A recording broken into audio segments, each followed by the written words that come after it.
It's my great honor, guys, for those of you that are here already, to introduce Susan Hansen. Susan is an inspiring inventor. We're going to hear her story today. But before we get to that, I'd just like to share an amazing video that shows her product. So give me a moment and I should have that on. Loud noises hurt my ears and make me nervous sometimes. You know, things that go boom, bang, bam. Or at least they used to, until my mom got some calm by CrittEar. They go in my ears, which for dogs are initially L-shaped. So when she goes to put them in, she's sure to pull up so the palm goes in smooth and snug. First, she cleans my ears and rolls up the comb. Then she pulls up on my ear, puts in the plug, and holds for 5 seconds so it can expand. Once they're both in, I can go about my day safe and calm. When Mom takes them out, she washes them in soap and warm water and gives them plenty of time to dry. So I want to thank my mom for making me feel so safe and loved by using Calm by CrittEar. Dogs can't fear what they can't hear. Love it. Dogs can't fear what they can't hear. I love that slogan.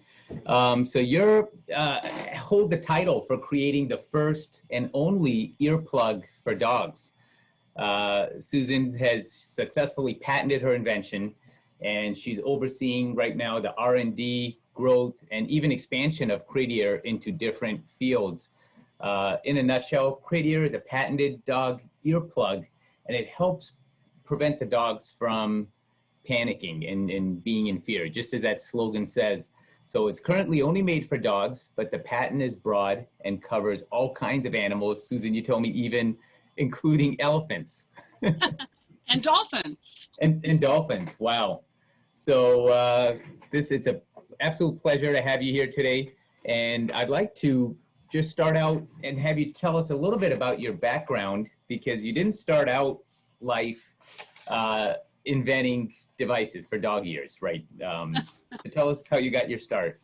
Nowhere close to it. Absolutely. Thank you for having me. This is such an honor. I really appreciate it.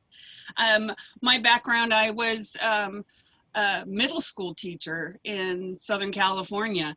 And when I moved up to the Pacific Northwest, I changed my career, and in there, I started a company where I made human hearing protection using silicones and injecting them into the ear. So I learned a lot about hearing protection and the importance of it. So I make them for people of industry, even autistic children, sleep plugs for people who need to sleep next to loud spouses, etc. So that's where that all came from. Wow. So how did you go from hearing devices for people to thinking about pets? So it's Coleman's fault. Coleman is my now 17-year-old golden retriever. As he was getting older, his noise sensitivity was getting worse, and he was getting more and more anxious, and it just drove me nuts that he was fearing what he was hearing, basically. So I had to do something, and I had all this knowledge and all this material, and he is such a good boy. I started creating these plugs for his ears out of the silicone, and over time, I realized it was working. He would almost come to me and ask for them to be put in so he can go lay on his little bed and just zen out, because he doesn't want to hear any of those ambient noises that trigger him. So I know that I wasn't the only one with a Coleman. How hard could it be to bring it to market? And so here it is. Yeah, wow. They say there's truth to that saying that necessity is the mother of invention. Absolutely. Right? You set out, in fact, I'm sure you probably looked for a product first, and when you couldn't find it, you started experimenting and developed it yourself. Exactly. Well, you're fortunate to have had a background in audiology, and that certainly helped, and helping create devices for human ears. You were able to transition. But any particular market research that to focus on dogs, or was that just because that was because of Coleman, because of your dog that you started in that industry? Well, literally, it was just tripping over it with Coleman.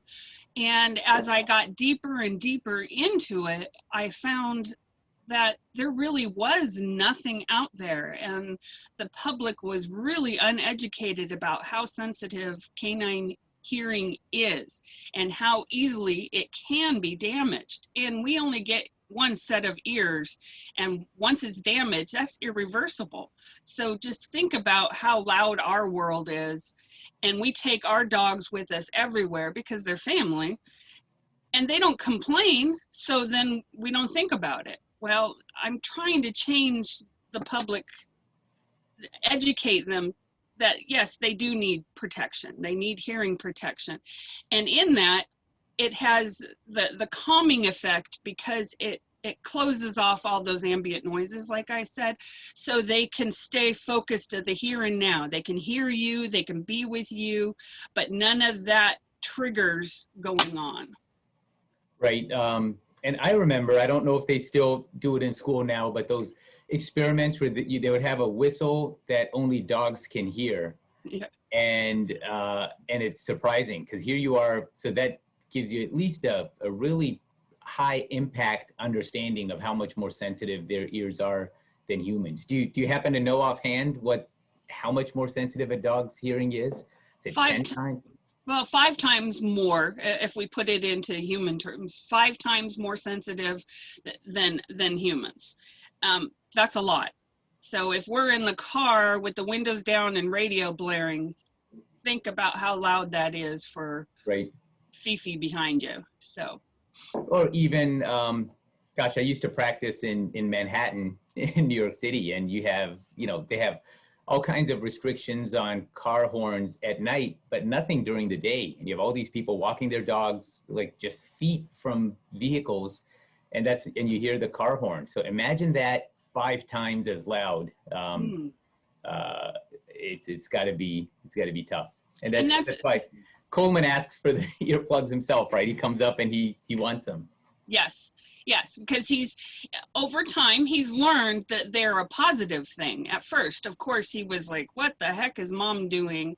But I bribed him, lots of treats, lots of loves, and eventually he just sunk into them. And they're very similar to human hearing plugs, earplugs, that if you just calm down enough, you'll hear your own heartbeat, you'll hear your own breathing, and it just relaxes you. Okay. If you had to pick one thing as the hardest part of making your idea a reality, because just like all ideas, it starts just up here with nothing more than the concept. But as an inventor, you've got marketing, you've got financing, prototyping, all of these different areas. Where do you think your greatest challenge was? I thought long and hard about that, and I'm sure a lot of people and inventors would come up and say capital is their first one, but not for me. I always have to be a little bit different. Mine is patience. I have the patience of a thoroughbred at the starting gate, and this overnight success is 3 years old and it's still not successful. I mean, it's growing, and I don't have the patience. I know where I want to go. I can see it. I can feel it, but it just takes time, lots of time and lots of people involved. And so patience has been my hardest thing and the best thing I've learned from this. And not just from after it's launched, but did you find even during prototyping that you had to go through and I always remember the story of, and it's actually true, of WD-40, the lubricant spray. The WD stands for water displacement formula. And they started with WD1, WD2, WD3, and finally it was formula number 40 that hit the sweet spot, and that's what they went with. Did your prototype, sometimes inventors luck out and they just get it right the first time. Other times there's multiple variations. So how was your journey? Well, it's like a ladder. I can just yeah. I lost about a year. We were dead set on this a certain shape and size, and we got to the molding stage and it was just not possible. My engineer at the time, I did a lot of hired interns, local interns, and he's amazing. Actually, is a quadriplegic, and he had just limited use of his hands, and he just does amazing work as an engineer. So we learned with each other that you can't have certain shapes in a molding environment. So after a whole year, we had to totally revise so it could be made. So I lost a year there. That was interesting. So, but here we are. But you didn't give up. Were there times during that year when you felt like, you know what, I'm just going to stop? No, never. That's where the patience comes in. You've definitely got patience, and that's what inventors need. Never stop. There's times where you scratch your head and say, what am I doing? You know, and then squirrel, got to go and answer this email. And oh, I need to do this. And yeah, just keep going forward.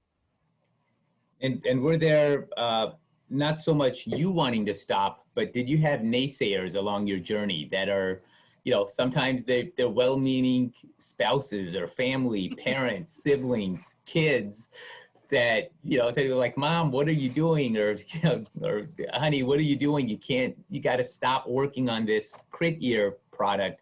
Did you face any of that? Sometimes it's even perfect strangers that are, you know, they see their own limitations, and they can't imagine that somebody else could get out of their comfort zone enough and pursue something the way you have.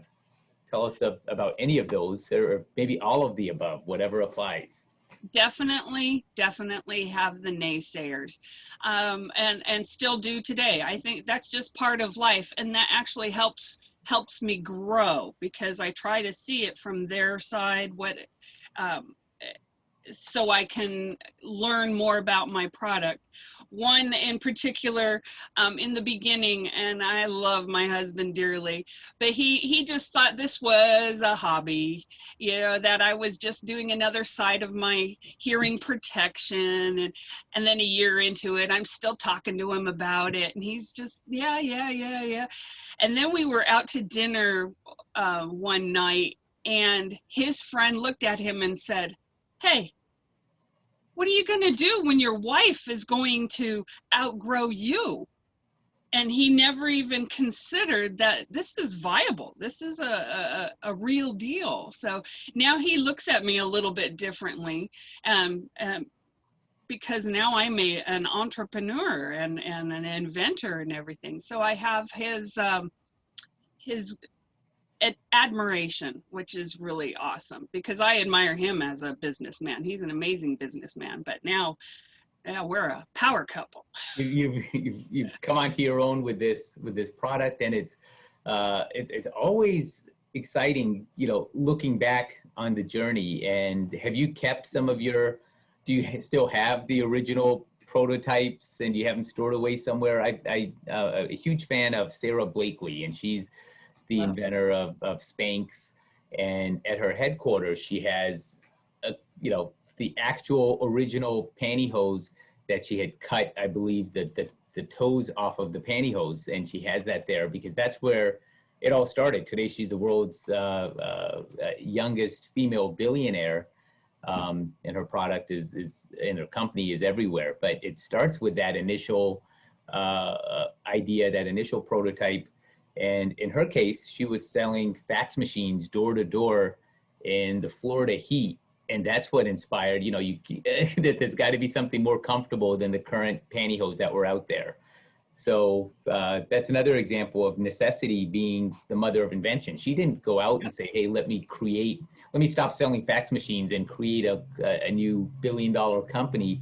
It was more, let me find comfortable pantyhose to wear. And when she couldn't, she took it upon herself. Kind of like, very similar to your story. Like if you had gone to Pet Supermarket or PetSmart or one of these specialty stores and found something that would work, that would be the end of the story, right? You Yeah. probably wouldn't go further. Yeah, absolutely. And yes, I have all of them, and all my first molds that are like super expensive paperweights now. I've kept it all because it reminds me it's the journey. You know, it's the journey. And is there, at which point did you start pursuing the patent? Was it before it underwent all these changes, or was it one of the first things that you decided that you needed? Actually, it was one of the first things.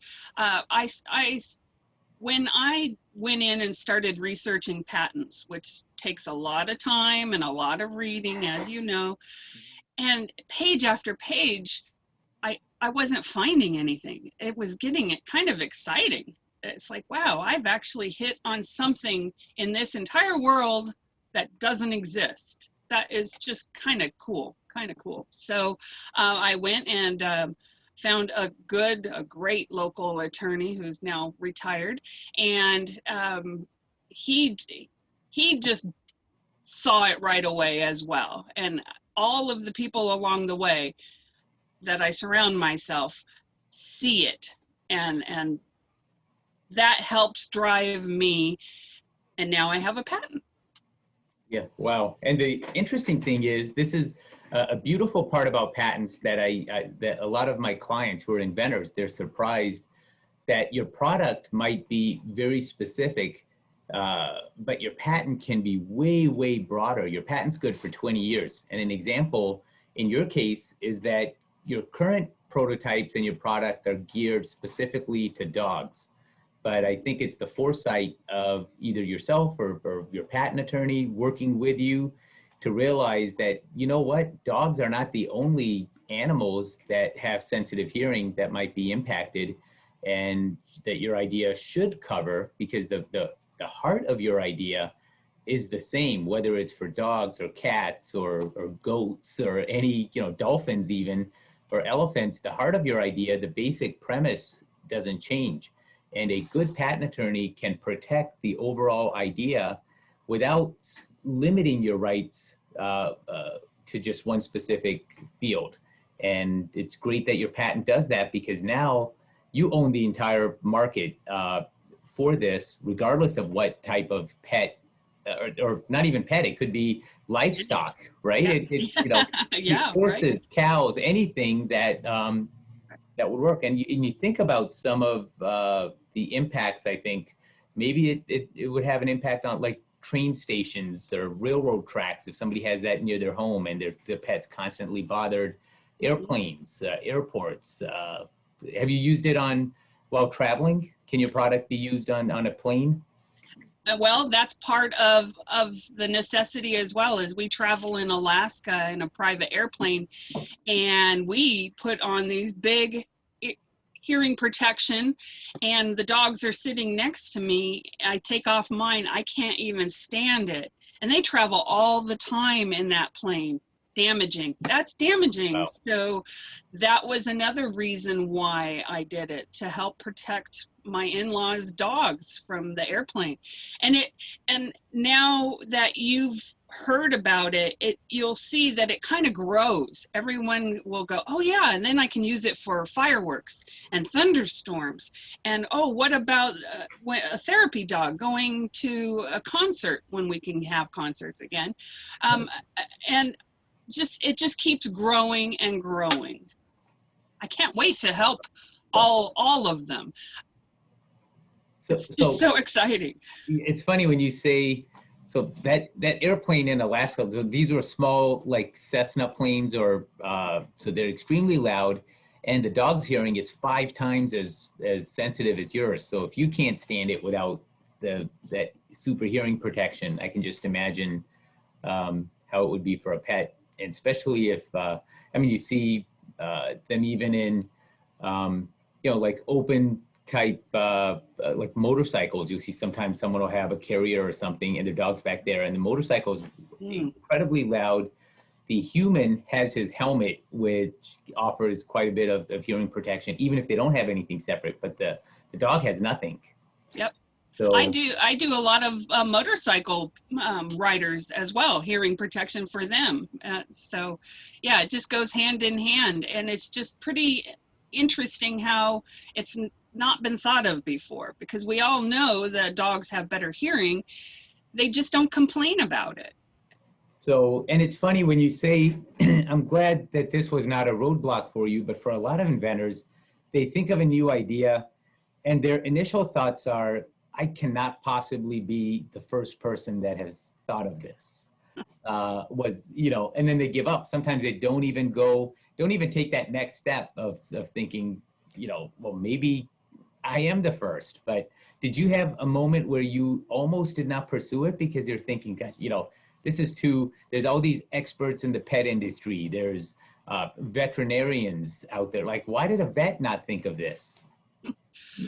No, actually, there wasn't a time. I just starved for information, more and more research. I have a good friend who was a veterinarian, and Dr. Lori opened her office to me, and I went and stayed there for a week and did impressions on any animal that came in so I can understand the inner anatomy of the ear of animals. I've studied how it works. I've talked to people, ask questions. I was just starved for information so I can make the best product there was out there. Not a gimmick, a real honest to good helping product. And was there a point where you said that you had to explain your product to investors? And were there special challenges in trying to do that? I know you said that for a lot of inventors, raising capital is one of their tougher challenges, but for you, you wouldn't rank that as the top challenge. For you, just having the patience to let this thing grow has been tough. But tell me about the pitches to investors and trying to get attention to your idea. Which is really interesting. So capital is a close second to patience. Mind you, it's not. It's still up there, right? I've yet to meet the inventor where that's not, because there's always more you can do. There's always, if you had more capital, you would do, and this is not something unique to inventors. Like even large companies, if they had a larger budget, they're like, we could advertise this further, we could make more of an impact. So the capital need does not go away. But No. but yeah. No. So go ahead. Sorry, I interrupted. No. So what's interesting about this product is that I say it's similar to when electricity came out. People had natural gas. They didn't need electricity. They had light. They don't, and here we are with electricity, everything. So this is a new product coming into a space where people don't even realize that they need it. So that is a big hurdle. So I have to educate everyone on why it's necessary. And even the hunters, think about the hunting dogs and the canine working dogs. All of them are in need of hearing protection. It's not just a calming thing, it's a hearing protection. And then the calming was a wonderful secondary benefit. Right. Well, gosh, you mentioned hunting. So hunters have a lot of hearing protection on for themselves, but the poor dog that's helping them typically has nothing. Right? Absolutely. And they spend a lot of money on their dogs, and they love their dogs. A lot of them are deaf by 6 years old. That's like putting a declawed cat out in the wild. You've now taken their hearing from them. You've done that, and it doesn't have to be that way. You got to protect your dog. Right. One thing that I reached for earlier, because you had mentioned sometimes the toughest part about a new product is that there's always something in the category that exists. So for example, you said, I'm thinking of the Post-it note. Like we've always had, not always, but way before the Post-it, we had tape and paper. And I can see an investor saying, well, why would you need this when you've got paper and tape? And then you have, and then it takes the inventor has to educate the investors and even consumers to say, listen, tape and paper might exist, but how often do you find them like close together and convenient? And secondly, anyone that's ever put a Post-it on a piece of paper, or sorry, tape on a piece of paper and had to remove it and destroyed a contract or agreement by that would understand the benefit of having this removable glue. So were there, even though products not exactly like what you have, was there something in the pet industry or hunting industry or anything for dogs? Like I'm thinking of maybe something that goes over the ear instead. Yep, there are external muffs, but as you know, dogs all have different shapes of their ears, so it may be a false sense of security that you have this external, but if there's gaps, that doesn't do it. That's why I use the inner anatomy of the ear to help protect the dog, as well as create retention so they don't come flying out. It's funny you mentioned that, and this is completely different field, but this is what makes why I'm so passionate about inventors and inventing, because sometimes you get ideas from different fields. Like because of this pandemic, like everybody knows what these masks are. Imagine if they were just one size fits all, and all you would do is, and they had no adjustability. Like the way they're made, they have this piece of metal inside that you bend, and that's what contours it to everyone's nose, because everyone's facial I guess structure is different. So you'd put it on and you'd adjust. So a lot of times that kind of goes hand in hand with what you're talking about. If it's an external device for hearing protection for pets, the pet is not capable of adjusting it on their own. So, and it may loosen up, it may change. Like there's things that could happen. Unlike a human maybe can adjust for those, but by putting it inside the ear, it's done, once and done, and you don't have to adjust it. And I'm also thinking, and of course you've studied this extensively, but the dog cannot do anything with it. He can't, or the pet cannot take it out. It's not like, or if it was something external, I mean, if they're smart. If it starts bothering them, they could rub their head against a wall or a door and shake it loose. They could hit something. If they're a hunting dog, for example, it could get caught on a on a twig or whatever. Like these are, but the way yours is designed, it's completely inside the ear and out of the way, and the pet can't remove it if it wanted. That's a huge advantage. It was by design. I wanted something that couldn't get caught on something. So if a military or a law enforcement dog was wearing them, they don't have something that would get caught and hinder him from doing its work.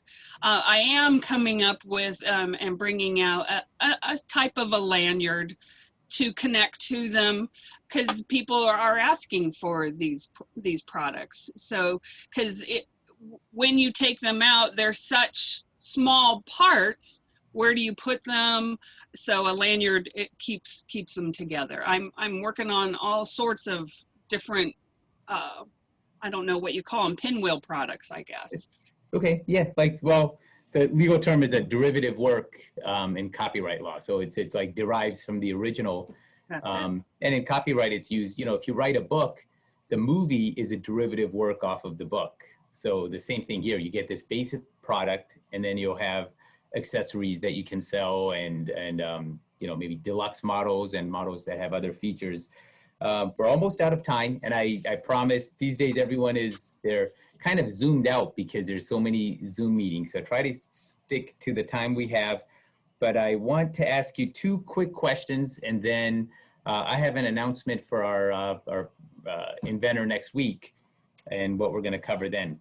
But first is, what would you consider to be one of the highest points in your journey, like a thrill moment as you were developing the product, or even as you started sales?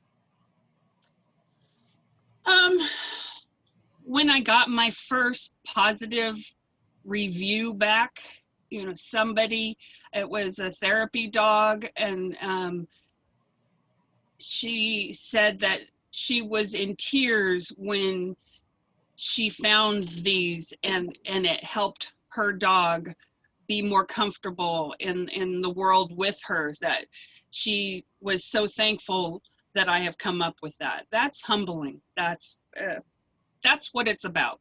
It's helping them. And that's, you know, that review, I think is going to stay with you for the remainder of your life. I mean, it doesn't matter how well CrittEar does. It's hard to get over the thrill of that first outside endorsement that, hey, you've solved the problem that I had as well, from somebody else. And then finally, if because for our viewers here, what advice would you have? We have a lot of inventors that are inventing for the first time. Anything that words of wisdom for them? Ask questions. Ask. You can never get enough information, and surround yourself with people, good people. And what I mean by that, I could never, ever be here without my mentors and advisors. They have been amazing people to help me grow and be the person I am today, because I had no idea of what I was doing. But they kept me real, kept me going forward. And so surround yourself with people and ask a lot of questions. Okay. And just before we quit, I do want to point out, Bill has, one of our viewers has a comment. He's got a background in equine therapy for horses. And he said he comes across so many horse owners that don't want their horses startled by guns or other noises. So his request is that you expand the product line to horses. So I just wanted to bring that up. Thank you, everybody, for being here today. Next Friday, September 25th, I'm going to be speaking with Maxwell Cohen, and he's the inventor of Peel Away. And that's the bedding industry's first multi-layered, disposable, waterproof, fitted sheet. His inventions appeared on Shark Tank, and we'll be releasing a sign-up link after today's webinar. Jenny, if you can post a link to the Inventors Mastermind, my private Facebook group, and we'll post an update and a link for Maxwell's interview next week. And then from October 28th to 30th, I have an Inventors virtual summit where we're going to be interviewing several successful inventors, product developers, marketing experts, to bring all this information to inventors on how to take the next steps. So in the meantime, Susan, I can't thank you enough for being here today. Your expertise is valued, and it's inspiring for inventors to hear from someone who's followed their passion and followed their dream and not given up. And it hasn't been easy. I mean, I remember you mentioning a whole year's worth of changes to your prototype, but you stuck to it despite the naysayers and people that doubted whether it would ever come to fruition. So thank you, and enjoy your Friday and the rest of your weekend. Great. Thank you. Thank you so much.